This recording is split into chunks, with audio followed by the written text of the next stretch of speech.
Amad Diallo has arrived at Manchester United. Under Ruben Amorim, no player has been directly involved in more goals than Amad. But Amad also has had the most touches in the box, created the most big chances, taken the most shots, won possession back the most in the final third, but also has made the most clearances under the Portuguese tactician. It is now time to talk about why Amad Diallo is the perfect wing-back for Ruben Amorim. Of course, if you're new around here, make sure to hit that subscribe button, and this video is brought to you by the wonderful people at WeFoot Technology, but more on their socks later on. For me, the best in the business. But anyway, let's get this party started.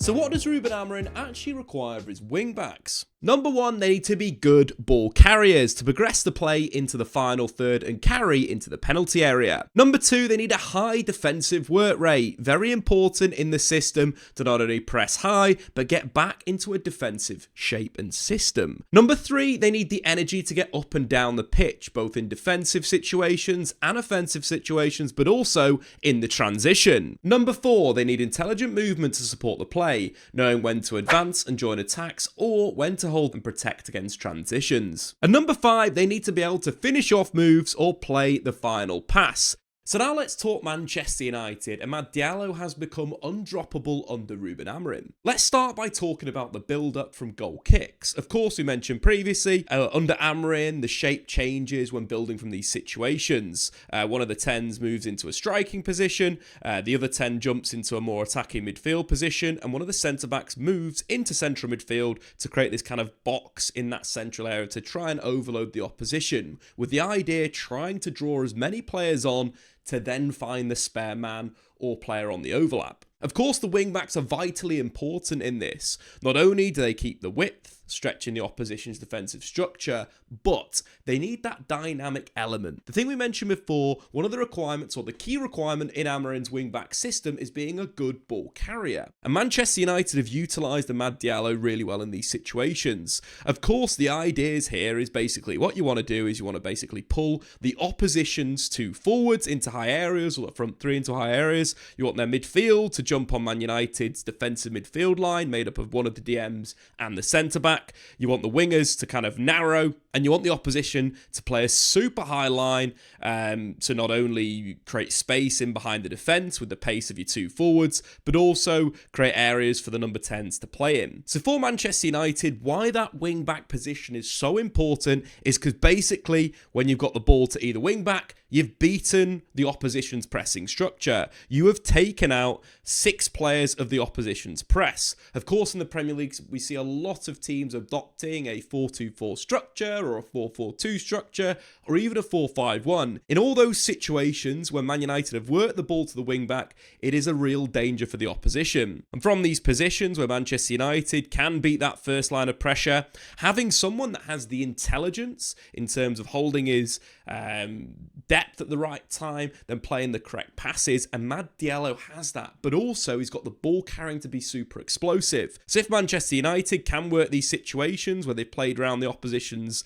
pressing structure, they've created a counter-attacking situation which can allow them to create a 2v1 on the opposition's fullback and then create opportunities in the final third. And this is where Amad Diallo absolutely excels. And the first example we're going to look at today came in the first minute of Ruben Amorim's spell as Man United manager. When you're looking at positional fits and players to fit roles, this arguably is perfect of what Amorim wants as a wing-back. So as I mentioned before, Manchester United building with one of their centre-backs in the defensive midfield line, the keeper splitting the other two centre-backs to draw in the opponent's press.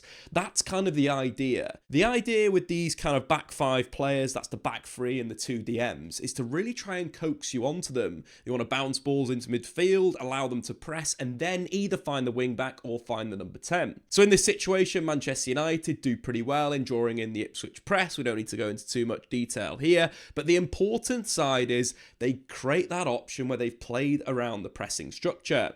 As you can see with the Matt Tarrawi's passing ability, Amad Diallo has now escaped that front 6. Not only has he got that first touch and ability to turn straight away, but he's also got that awareness to play the correct pass. In this instance, he goes down line to Bruno Fernandes and then attacks that inside space. When we were talking about intelligence before, that is absolutely crucial. And naturally, natural right wing back would probably overlap Bruno Fernandes in that situation, not hit this underlap. Of course, for Amad, it's more natural for him to receive across his body, which again takes out the opposition's player and allows Amad to drive through. He keeps the ball, his ability to carry in these situations is top draw, has got the strength, but also the dynamic element and a good touch. Every one of his little ball touches, very, very controlled, allows him to get into the final third, get his head up and find Marcus Rashford on that near post. But that ability to spot the pass at the right time and be able to carry the intelligence is a big reason why Amad Diallo is a perfect wing-back for Amorim in the build-up phase. So now let's talk about the middle third of the pitch, an area where Amad Diallo plays a key role for the team and tactically is very good in these situations. So we've got Manchester United, they've built out from the back, they're now in the middle third.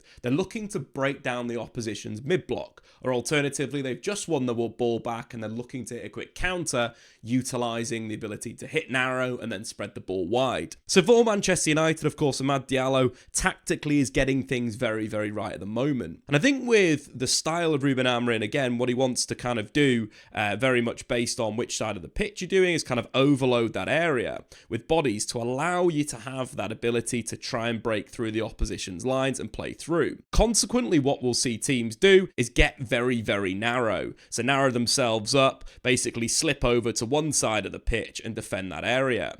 The role of the wing-back in this system, of course, on the far side, is very much to hold the width. Be super disciplined in these situations, but also have the knack and timing to run it forward at the right time. In terms of that intelligence, of course, you want your wing-back to be in a bit of a supporting role, just in case there is a transition, and let's say you've played a pass into midfield, it's been intercepted, and the opposition number 10 has won the ball. You need that player to be able to drop in. Again, we've seen Amad Diallo do that. But more importantly, what you need to see, if there's an opportunity to play forward quickly, and then maybe switch it to that far side, and be the spare man in an attacking sense. Something we mentioned before, Amad Diallo has excelled as a spare man for Man United, and he's got his timing completely right. So let's take a look at an assist against Everton. Again, Amad Diallo has got 6 assists in the Premier League, more than any Man United player, and only a few players in the Premier League have more. Considering the lack of minutes Amad's played, his creative numbers are pretty decent. So let's take a look at this situation. Everton with Jordan Pickford clearing a long ball. Manchester United win the ball and it goes into midfield. In terms of that mid-section of the pitch, what we want to see Amad do, or what we want to see the wing-backs do, is hold the width. It's so important because he can become a spare man on the opposition's back four like we looked at before. When we're talking about spare man, you're thinking naturally, as we looked previously,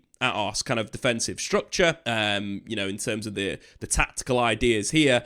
A spare man in the sense, you've got your 3 forwards on the opposition's back line. You potentially got their fullback pressurising your left wing back. So very much Amad Diallo is a spare man if your attacking midfielder on that far side can take the attention of the fullback, but also of the centre-back. Maybe the striker's also taking the attention there. And again, you've got a spare man. It's a key tactical concept when talking about positional football, rotating the ball to one wing, switching over to that far side. So going back to this situation, of course, this is quite a quick break, but the ideas are very similar, and Amad Diallo gets his timing absolutely spot on. So Bruno Fernandes looks for Joshua Zirkzee, who very much operated as a false 9 against Everton, to great effect, if you ask me. So as soon as you can see this situation, the entire Everton team has been pulled over. This is to try and win the second ball from that long ball from Jordan Pickford. But the same idea would be here if, for example, United are playing down that left-hand side, drawing the opposition to one wing, and then hitting that switch of play. But of course, this is far more direct. Bruno into Zirkzee, Zirkzee on the turn, and Amad Diallo using his acceleration to get on the ball. What I like about this first touch is it very much sets him up to go forward. It's not a bad touch, it's not taking him behind him, he doesn't need to take a second touch to get on the ball. Straight away he's into an attacking position. Then he's got the awareness or the intelligence to get his head up, spot the run of Marcus Rashford, slide him down in between the fullback and the centre-back, and of course Rashford does the rest. But that intelligence from Amad Diallo in that situation and being the spare man is so crucial to Amorim's system, and it's why Amad Diallo is undroppable. That kind of assist is quite difficult. the first touch, the carry forward, then the awareness to spot Rashford, then to execute the pass. Very unique in Manchester United's squad. Also in terms of that pass, just looking at that, it's a lot easier, with his left foot. It's a more natural pass with his left foot. And I think more left footers in the United team is a good thing. We'll talk a little bit more about that later on in the video. And the final thing we're going to talk about from an attacking perspective, in the transition, Amad Diallo is very dangerous due to his speed and ability to spot space. So really important for Manchester United's wing-backs, of course, is to get back into those defensive positions when defending. United's pressing structure is really starting to grow under Amorim, and we'll discuss exactly the intricacies of that a little bit later on in the video. But in terms of Amad's position, usually when teams, for example, play long balls up, it will be in a deeper role. What I like about Amad, though, not only is he aware to drop back, but he will spot the space and attack you on the counter-attack. And that's exactly what we saw in the Nottingham Forest game. Amad Diallo starting in a deeper position, trying to man-mark Chris Wood. Again, credit to Amad Diallo, even competing against Chris Wood, one of the biggest strikers in the league. But of course, he goes up to deal with that, and the ball breaks to Ugarte in midfield, who's been superb at winning the ball back. Since Amorim's come, Ugarte ranks in the top 1% of midfielders for winning the ball in the Premier League. So in terms of that, we see the play kind of roll up. Ugarte's won the ball in midfield, ships it to Bruno Fernandes, but focus on Amad's intelligence here. He doesn't make a run super out wide, but he keeps it a little bit more central, allowing Bruno Fernandes to volley a first-time pass into his path. From this situation, why I like Amad in this position, and why I think he's very unique in the Man United squad, is he's got the ability to dribble quickly, but also attack you on the inside. And that opens up two elements that the defenders have got to deal with. We saw against Ipswich, going on the outside, right-footed cross, Marcus Rashford near post. This is very different. This is very intelligent play.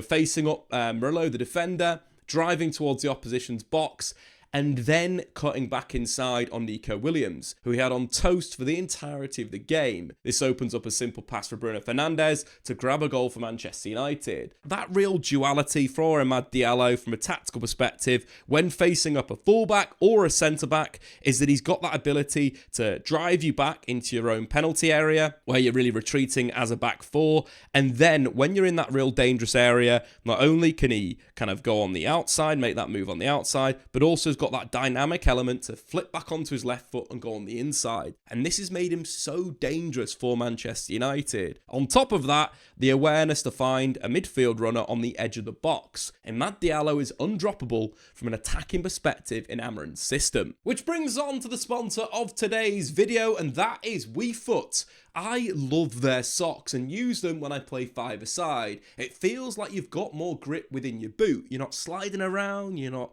slipping, you are just making passes and scoring goals. If you want to check it out, of course, ask Nena Manua. My five-a-side performance this season has been sensational. Not only do I use the socks, but also members of the South Korean national team and Serie A side Empoli. So if you want to go and get yourself some socks, there is a link in the description below. But I want to talk to you about their new sock. Not the cushion, not the skin fit, but the air grip. The air grip line brings a sleek new look with different shapes of white pads that still provide the same great grip for your foot and your boots. If you're interested in buying some of the best socks on the planet, go to WeFoot Technology and at checkout use the code DAVE20 to get 20% off your first order of socks.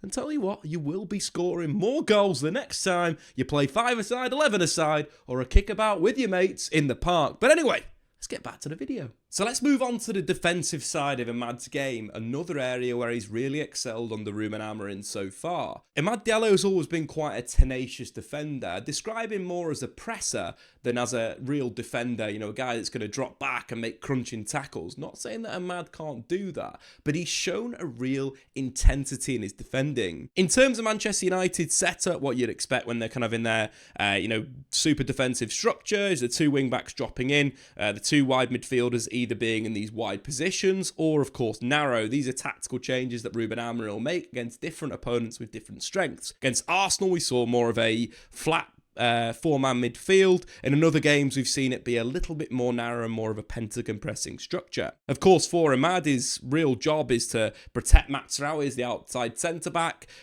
stop crosses coming into the box, but also pressing high. This ability to be good defensively and be a real aggressive player in the defensive phase of the game is super important. But I also think the relationship with Mazraoui that he's already built up is getting pretty good, which allows Manchester United, if the opposition maybe have broken their structure or, for example, they've played through the pressing, Mazraoui not only is excellent 1v1, all the statistics this season that we spoke about, being dominant aerially and on the deck, allows Man United to have this situation, but Imad is the type of player that will work back and be super aggressive on the ball, and we saw that against Bodo Glimt. So we pick up the play with Bodo Glimt winning the ball back in their own half with Amad Diallo in an offensive attacking position. Manchester United's shape is a little disorganised from this position. And as Bodo Glimt play through the heart of Man United's midfield, there is a little bit of a problem. The opposition's left winger has massive space to attack Mazraoui 1v1.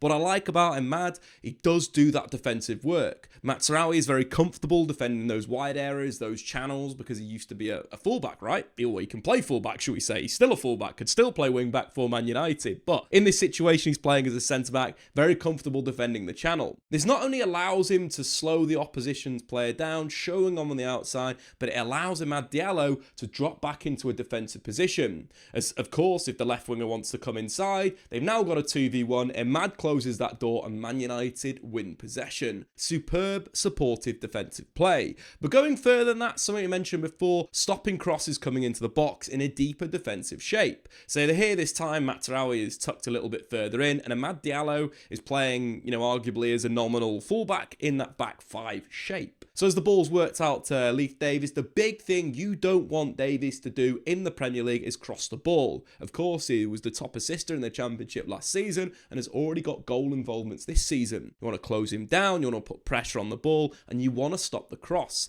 And Amad's body position's very, very good. He's kind of in a dynamic position, can explode off either foot. Of course, Davis goes on the outside, and you think Amad Diallo's been beaten. But this sliding block is fantastic, and United concede a corner. Top defending from a player that Ruben Amorim has said has massively improved the defensive side of his game in training. Testament to Manchester United's best attacker under Ruben Amorim. So let's move back to the tactics board and talk about Man United's pressing structure. Something that we highlighted about Ruben Amorim's Sporting Club de Portugal is at times they press in a 4-4-2. So Manchester United have done something very, very similar so far in the Premier League. What we tend to see is Rasmus Højlund, leading the line, the left winger being super aggressive on the left-hand side, Bruno Fernandes, or the attacking midfielder, joining the striker in a pressing situation, and Amad Diallo being that kind of fourth presser. Both midfielders are super aggressive from a positional sense, allowing the kind of back three to really deal from a man-to-man perspective with anyone dropping off into the space and being super aggressive. So United's kind of structure is very, very good. And in terms of the right-hand side, what you'll tend to see is Mazraoui in a nominal right-back position and Amad Diallo either pressurising the centre-back from out to in to kind of force that central pass to be intercepted, or pressing the opposition's fullback super aggressively. I've always thought of Amad Diallo to be a decent presser, but I think this system and shape is getting even more out of him. To be a good presser, you need intensity, and that is how I would describe Amad Diallo in a defensive situation. Here we've got a clip against Arsenal, a throw-in from Zinchenko into central midfield, but just look at Amad's reaction when the ball gets played back from Declan Rice to the throw-in taker Zinchenko. He's in a sprinting position. He's already alive. He's already putting pressure on the ball. And I think as well, given his kind of short stature and quite explosive nature naturally, he's a good defender when he stays on his feet. Because not only has he got that little, acceleration, that little off the mark to nick the ball back, but once he's nicked the ball back, you've got a real dangerous transitional situation. We saw that against Arsenal, and Diallo going on the outside, beating Zinchenko and then getting taken down for a free kick. But going further than that, let's take a look at him versus Everton in this kind of 4-4-2 structure. Diallo is just out of shot right now. Man United are kind of in their mid-block, but they transition from their mid-block with a back five to this 4-4-2 pressing structure in an instant. And it arguably Ahmad's kind of the guy that's triggering this. And we see that with the ball to Decore into midfield. And Diallo, once again, as we mentioned before, his awareness is spot on, already in that sprinting position, already putting pressure on the football. Decore does not have a clue. He's checked his shoulder 2 seconds, 3 seconds ago. There's been no one around him. But Ahmad's got that speed to instantly break. Not only that, but he follows his press, closing down Jared Branthwaite, forcing him back inside, but winning the ball back with a tackle, shipping it to Bruno Fernandes, who tees up Joshua Zirkzee for the easy finish. This 4-4-2 shape as a right midfielder and a pressing structure is perfect for Amad Diallo. Not only can he put the initial pressure on, but he'll follow his pressing action, which not only squeezes the opponents into their defensive third, but will force mistakes for him to win the ball back and maybe add goals or little assists to his game to give United massive points. Overall, Amad Diallo has become such a key component of Manchester United's attacking, defensive and transitional structures under Ruben Amorim. And this assist against Everton kind of sums up all the points that we made previously. The requirements, the intelligence, the defensive work rate, the good ability to carry into the final third and be progressive on the ball, and tie that all together with really good awareness when in possession of the football to pass at the right time, but also get shots off. So in terms of this, Everton have just dropped a free kick in Man United's box, cleared by Luke Shaw, and United are on the counter-attack. It's shipped out to Amad Diallo, who not only beats Mykolenko to the ball, but then does him on the outside with a lovely little bit of play. First one touch on to the wing, then exploding on the outside and playing to Marcus Rashford. This is kind of similar to the goal against Ipswich. In a sense of Bruno Fernandes moved wide, here we've got Marcus Rashford moving wide. Unfortunately, Everton win the ball back. But what we're previously talking about is that pressing intensity. The counter pressure that United are delivering at the moment is really good when Amad's putting it on. More players need to take this as a good example to get United more ball back. In terms of this move, of course, Amad Diallo squeezing the play, pressurising Tarkowski, nicking the ball off him and going into the final third. From this situation, what you'd usually see players do is use the player with them as a decoy and get a shot on goal. But Amad Diallo makes the perfect decision, a pass with his right foot to allow Joshua Zirkzee to grab his second goal against Everton. All of that together is the reason why Amad Diallo is perfect for Amorim's wing-back role. So what does the future hold for Ruben Amorim's wing-backs? I think it's pretty obvious that Man United need a left wing-back that suits the system. Of course, when we look at Manchester United and their stats this season, in 4 out of the 5 games under Ruben Amorim, they focus the play down the left-hand side. I think that's an issue for a number of reasons. I think that, number one, you've got a very good technical right-hand side with Mazraoui, with Amad Diallo, with Bruno Fernandes moving out there, and Ugarte being the ball winner, creating this diamond on the right-hand side and utilising that more and focusing more attacks down the right is the first thing I would do. When you look at the statistics for Amad Diallo, it's pretty obvious. Most shot creating actions, most dribbles completed, blah, blah, blah, blah, blah. Get the guy the ball, he makes things happen. More attacks down the right than the left. But I also think on the left-hand side, it's a little bit unfair on Diogo Dalot. He's a right-footed footballer.